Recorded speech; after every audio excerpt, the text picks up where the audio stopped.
This story is titled, I Heard My Future Wife Bragging to Her Friends About Trapping a Rich Simp, so I exposed her and called off the wedding. So I, 31 male, met Emily, 29 female, on a dating app a couple of years ago.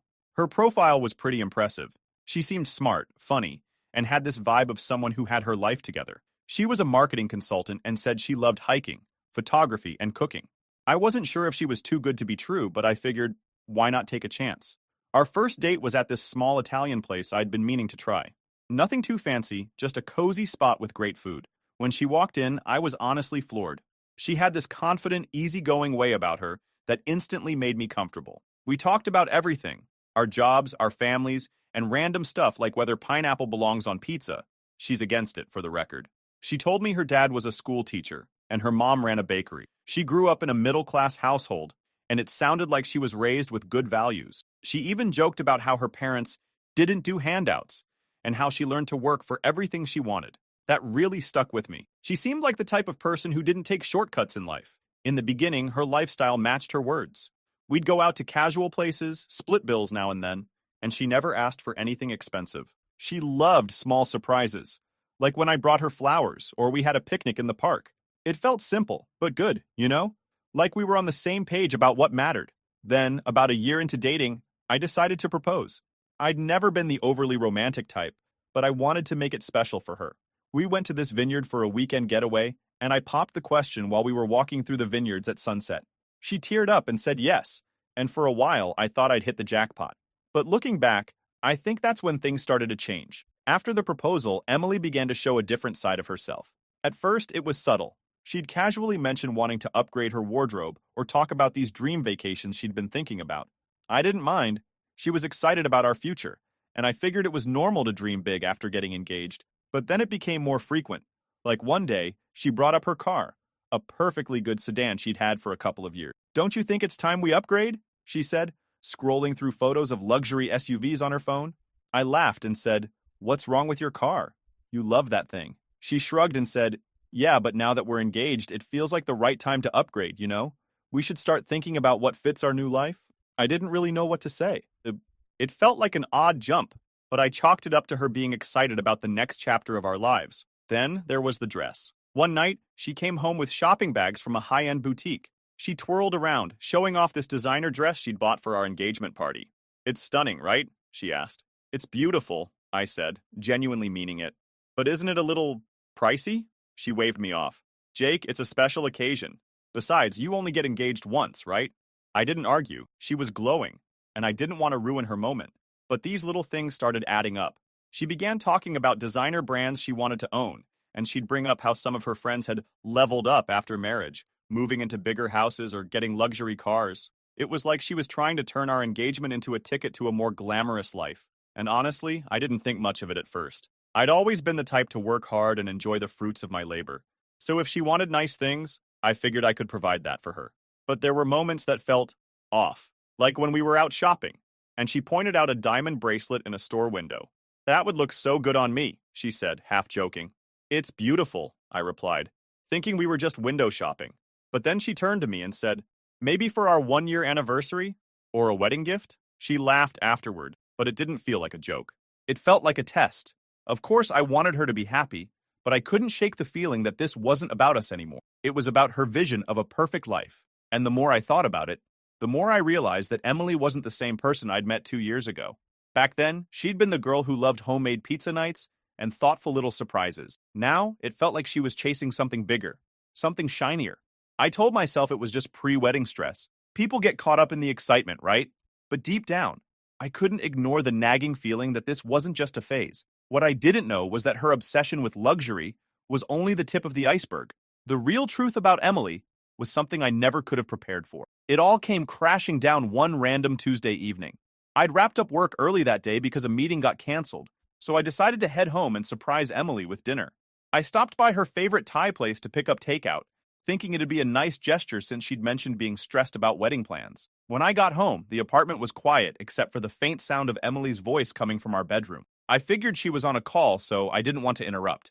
As I set the food down on the kitchen counter, I heard my name come up in her conversation. At first, I thought she was talking about wedding stuff, but then I heard her laugh, a kind of laugh I didn't recognize. It wasn't her usual happy laugh. It was this smug, almost condescending one. I don't know why, but something made me pause before walking in. Her voice was clear, and the words stopped me cold. "Jake is such a rich simp," she said, and I felt like the floor shifted under me. She said it like it was the funniest thing in the world. I froze.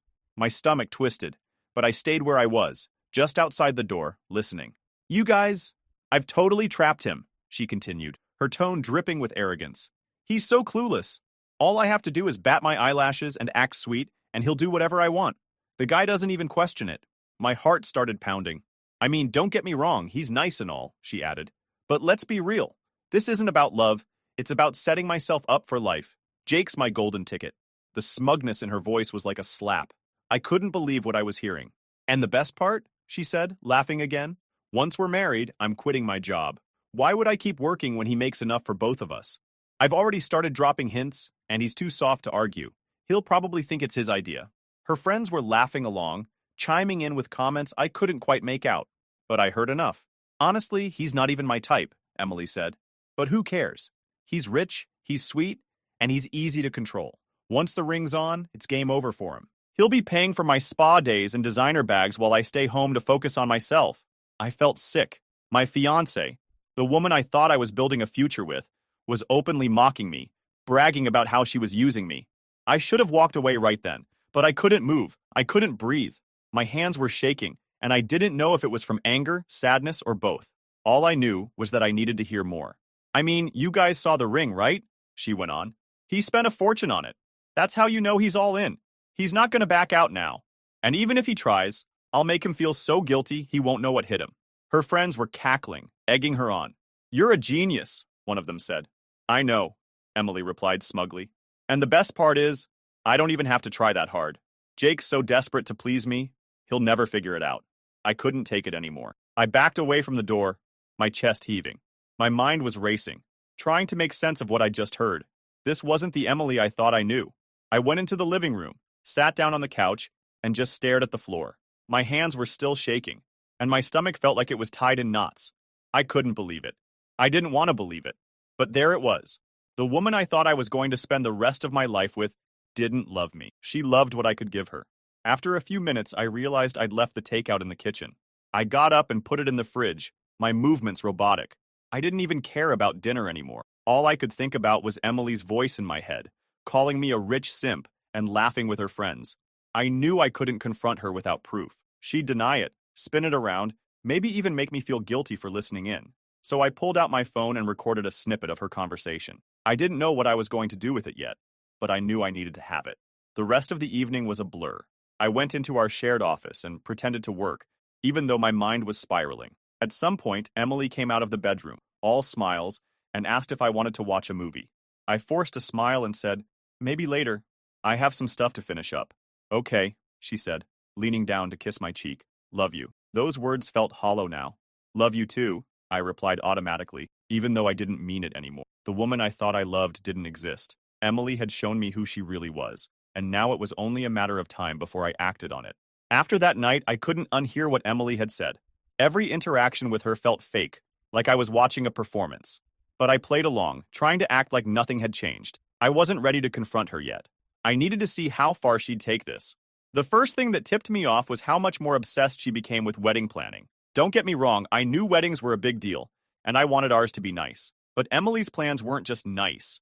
They were extravagant, over the top, and honestly felt like something out of a celebrity gossip magazine. One evening, she sat me down at the kitchen table with a stack of bridal magazines and a notebook filled with ideas. "Okay," she said, grinning ear to ear. "I've narrowed down the venue options, and I think we should go with the St. Regis Ballroom." I glanced at the page she'd marked. The photos looked incredible, but I noticed the price tag immediately. "Emily, this is like 3 times what we talked about for the budget," I said, trying to sound calm. She waved me off like it wasn't a big deal. "Jake, it's our wedding. You only do this once. Don't you want it to be unforgettable?" "It's definitely unforgettable," I muttered under my breath, but she didn't hear me. She launched into a whole pitch about how the ballroom was the perfect choice. It had chandeliers imported from Italy, a grand staircase for a dramatic entrance, and enough space for 300 guests. "Think of the photos," she said, flipping through pages of decor ideas. "This is the kind of wedding people talk about for years." I nodded, letting her ramble, but I couldn't help but feel annoyed. This wasn't about us anymore. This was about her putting on a show. The demands didn't stop there. She wanted imported flowers for the centerpieces. Apparently, roses from California weren't elegant enough. She insisted on a 10-tier cake from some famous bakery in New York, and when I suggested we go with something local, she scrunched up her nose like I'd suggested serving Twinkies. Jake, we can't cut corners on the cake. Everyone remembers the cake, she said, as if it were a universal truth. Do they, though? I asked. I can't remember a single cake from any wedding I've been to. She rolled her eyes. That's because you're a guy. Trust me. People will notice. And then there was her dress. I knew wedding dresses were expensive, but Emily took it to a whole new level. She found a designer who specialized in custom gowns, and when she showed me the sketches, I'll admit, it looked beautiful. But the price? $25,000. Emily, are you serious? I said when she told me. This is the most important day of my life, she replied, like that was supposed to justify it. And besides, it's not like we can't afford it. I bit my tongue, trying not to argue. She was spending my money like it was Monopoly cash. But the final straw came when she started planning the honeymoon. One night, she sat down next to me on the couch with her laptop. I've been researching honeymoon destinations, she said, her voice dripping with excitement. Okay, I said cautiously. I found this incredible private villa in Bora Bora, she continued, turning the screen toward me. The photos were stunning. White sand beaches, turquoise water, the whole deal. It's $30,000 for the week, but it's worth it. Look at this place. I stared at her, waiting for her to laugh and say she was joking. She didn't. Emily, that's a lot, I said finally. It's once in a lifetime, she replied, like that explained everything. And come on, Jake, you can afford it. This is our honeymoon. It's supposed to be special. Her tone was starting to grate on me. She said, special, like it meant, spend as much money as possible. Do we really need a private villa? I asked. We could still go somewhere amazing without blowing the budget. She sighed dramatically, like I was being unreasonable. Jake, this is about memories. Don't you want to start our marriage with something unforgettable? What I wanted was to start our marriage with someone who didn't see me as a walking ATM. But the honeymoon wasn't even the end of it. Emily started talking about upgrading her engagement ring. I saw this gorgeous setting the other day, she said casually while scrolling through her phone. It would make the diamond pop more. The diamond's already huge, I said, trying not to sound irritated. She shrugged. I just think it could look nicer. You know, more refined. I was starting to lose my patience. The ring I gave her had cost a small fortune, and she had practically screamed with joy when I proposed. Now it wasn't good enough? And then there was the bachelorette party. Emily decided she wanted to take her friends to Las Vegas for a weekend. She booked a suite at a 5-star hotel and made dinner reservations at some of the most expensive restaurants in the city. When she showed me the itinerary, I couldn't hide my reaction. Emily, this is going to cost thousands, I said, shaking my head. So? She replied. It's my last weekend as a single woman. It's tradition. Who's paying for this? I asked, even though I already knew the answer. She gave me a look like I was being ridiculous. You're the groom. It's kind of your job to cover this stuff. That's when I realized just how far she was willing to push things. She didn't see me as her partner. She saw me as a sponsor for her dream life. It wasn't just the wedding, the honeymoon, or the party. It was everything. Emily didn't ask for things. She expected them. And every time I tried to set a boundary, she found a way to make me feel like I was the one being unreasonable. By the time we got to the guest list, I was barely listening. She wanted to invite people she barely knew. Distant relatives, old co-workers, friends of friends, just to fill up the ballroom. It's all about the vibe, she said, scribbling names onto her list. We need at least 200 people for it to feel right. What happened to keeping it small and intimate? I asked. That was before I realized how amazing the ballroom is, she replied. At that point, I stopped arguing. There was no point. Emily was going to do whatever she wanted, and I was just supposed to foot the bill. But what she didn't know was that I wasn't going to let her get away with it. The barbecue was Emily's idea. She thought it would be the perfect way to bring everyone together to celebrate our engagement and talk about the wedding. We'll invite our parents, your friends, my friends.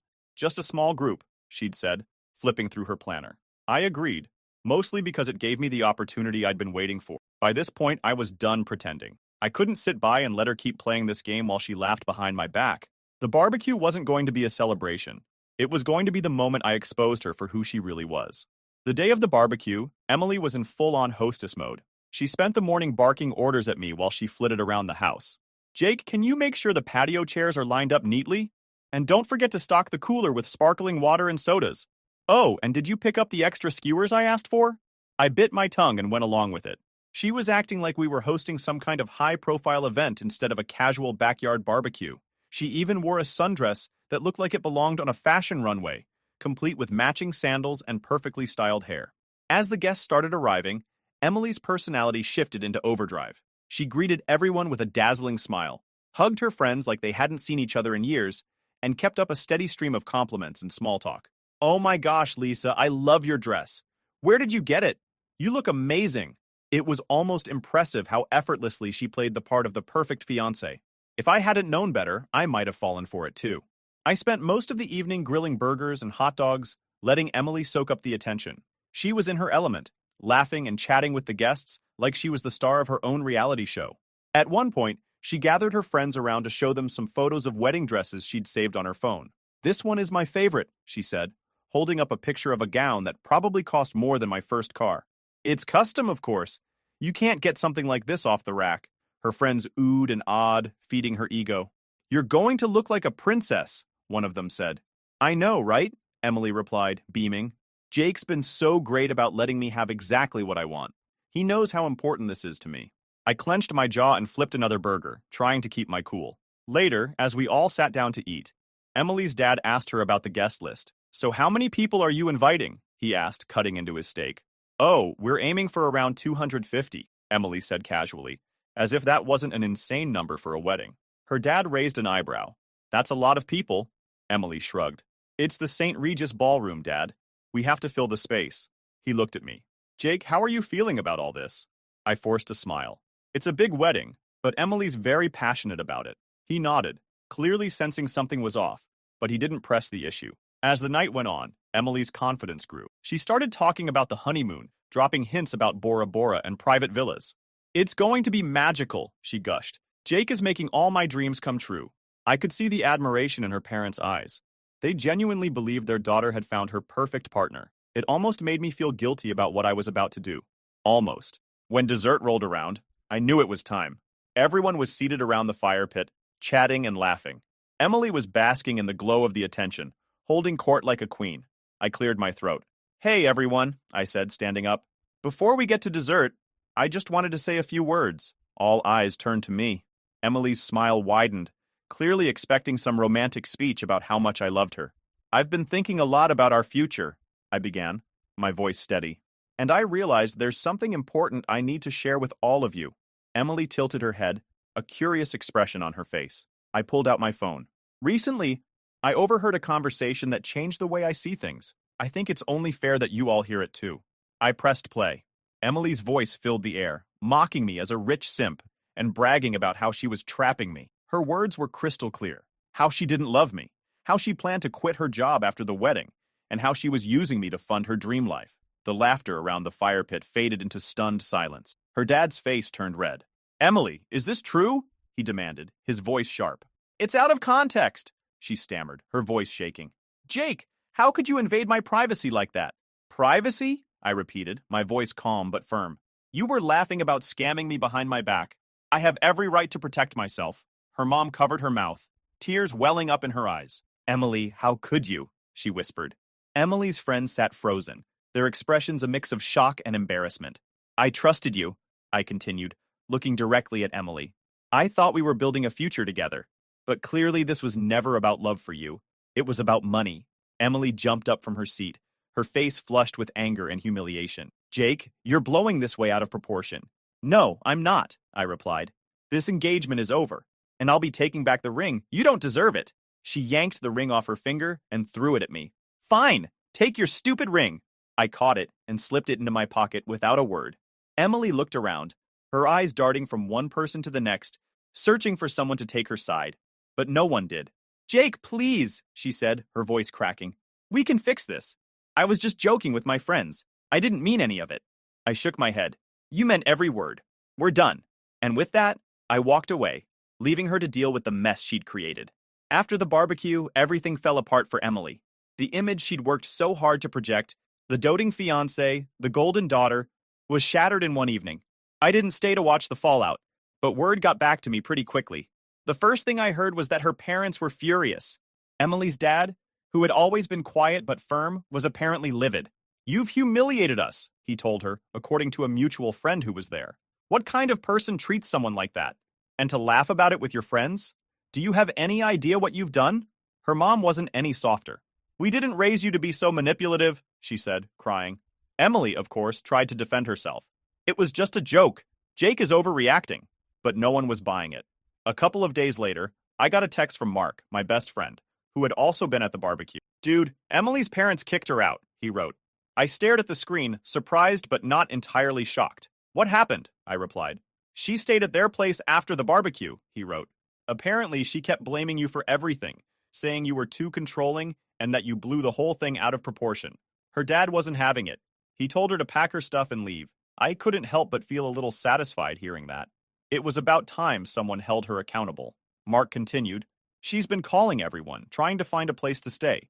But it sounds like most people are distancing themselves. No one wants to deal with her drama, and that was the thing about Emily. She'd spent so much time building this fake persona, but once people saw through it, there was nothing left. She'd alienated her closest friends by always making everything about her.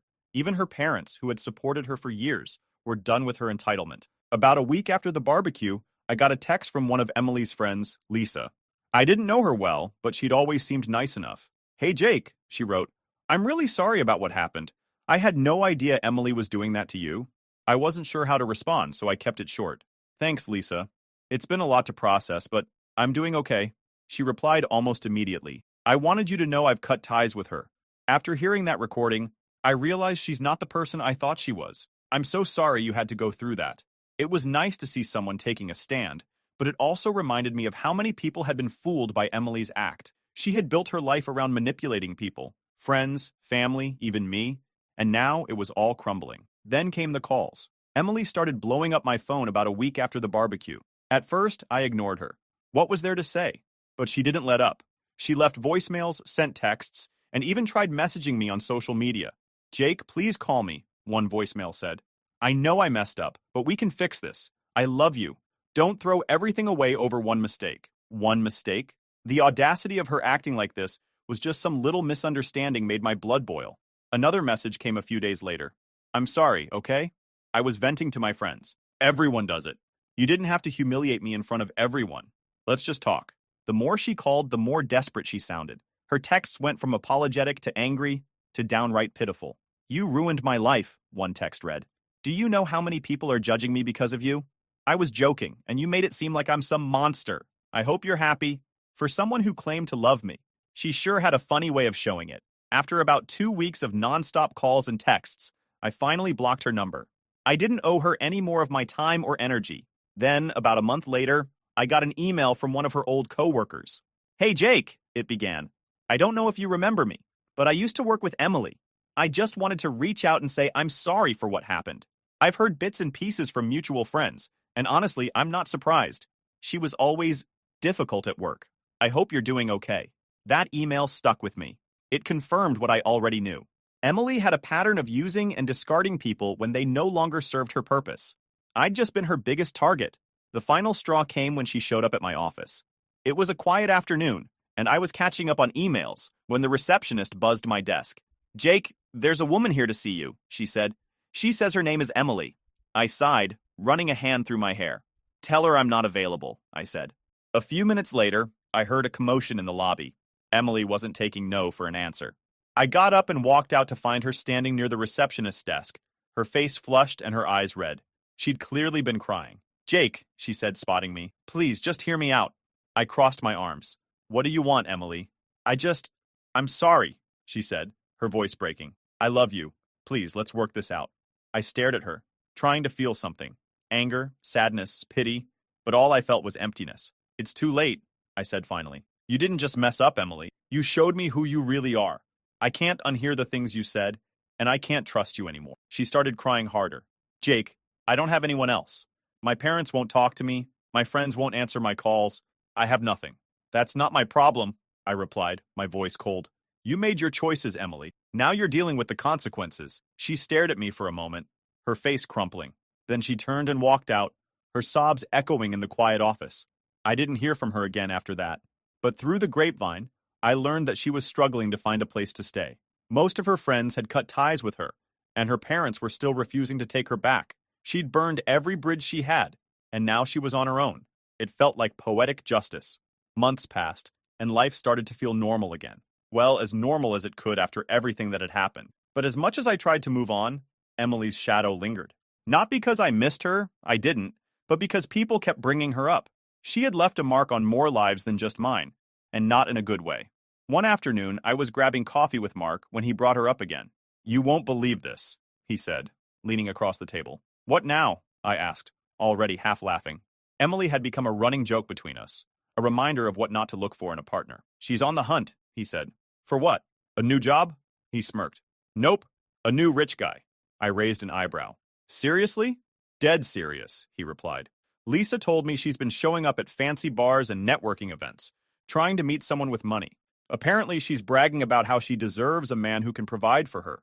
I shook my head, laughing. "Some people never learn." "Yeah, well, good luck to whoever she traps next," Mark said, taking a sip of his coffee.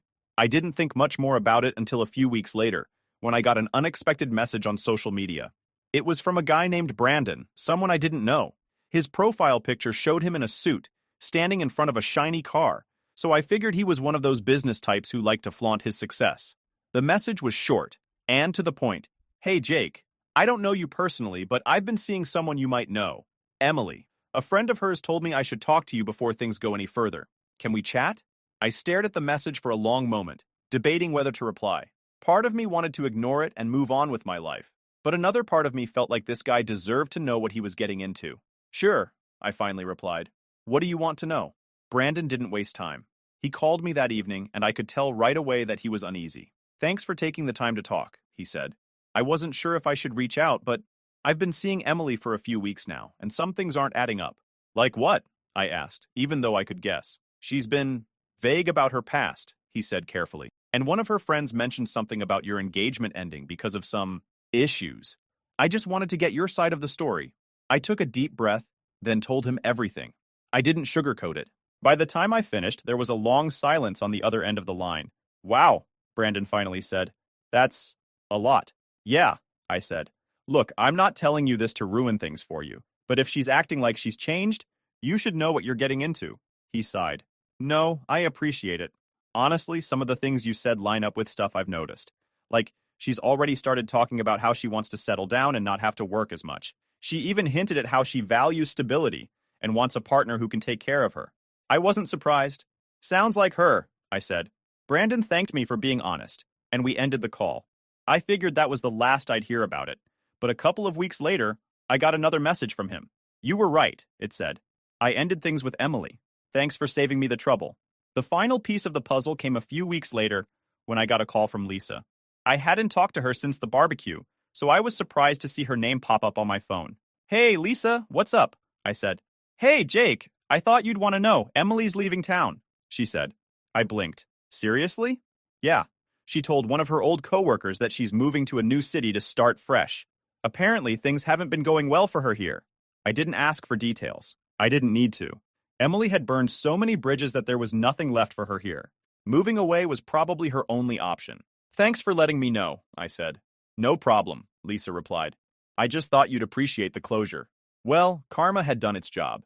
And that's the story. Looking back, I'm glad things happened the way they did. It sucked at the time, but it taught me a lot about what to look for in a partner and what to avoid. I'm not in a rush to jump into another relationship, but when I do, I'll be looking for someone who values me for who I am, not what I can give them. And as for Emily, wherever she ends up, I hope she figures herself out. But if not, that's not my problem anymore.